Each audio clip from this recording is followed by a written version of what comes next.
जैसा कि हम जानते हैं, समय काल खंड को 4 भागों में बांटा गया है, जैसे सतयुग, त्रेता युग, द्वापर युग और कलयुग, जिसमें कलयुग को मानव जाति का सबसे शापित युग माना जाता है और वहीं कुछ अन्य लोग अंतिम युग भी कहते हैं। लेकिन क्या आप जानते हैं, विष्णु पुराण में कलयुग को महर्षि व्यास जी ने सबसे सर्वश्रेष्ठ युग कहा है। ऐसा क्यों कहा है और इसके पीछे ऐसा कहने का क्या तर्क है, तो चलिए आइए जानते हैं इस वीडियो के माध्यम से। नमस्कार दोस्तों, मेरा नाम है राहुल कुमार और आप सभी का हमारे YouTube चैनल मैथोलॉजी मास्टर पर एक बार फिर से तहे दिल से स्वागत है। तो दोस्तों, अगर आप सच में भगवान श्री कृष्ण के भक्त हैं तो वीडियो को एक लाइक कर दीजिए एवं कमेंट बॉक्स में लिख दीजिए जय श्री कृष्णा।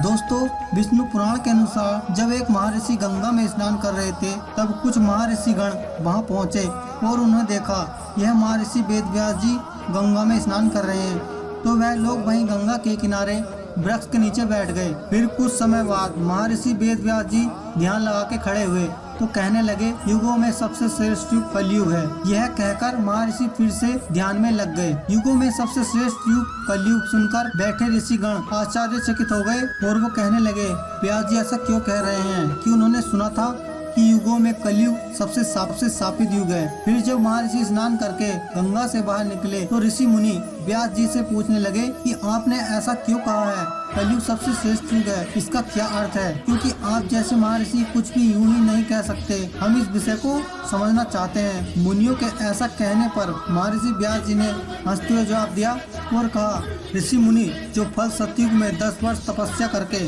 ब्रह्मचारी और तप करने से मिलता है, त्रेता युग में 1 वर्ष में, द्वापर युग में 1 मास में और कलयुग में केवल 1 दिन 1 रात में ही प्राप्त कर लेता है। इसी कारण मैंने कलयुग को सबसे श्रेष्ठ युग कहा है। कलयुग में थोड़ी सी परेशानी पुरुष को महारत की प्राप्ति हो जाती है और इसलिए मैं कलयुग से असंतुष्ट नहीं हूँ और इससे सभी युगों में सर्वश्रेष्ठ मानता हूँ। इसलिए मुनिवर, मेरी यह सलाह है कि कलयुग में मनुष्य अपने जीवन को सरल और सुखी बनाने के लिए सदा कृष्ण रूपी हरि नाम का जप करे। आशा करता हूँ कि आप इस वीडियो के माध्यम से समझ गए होंगे कि किस प्रकार कलयुग सबसे श्रेष्ठ माना गया है।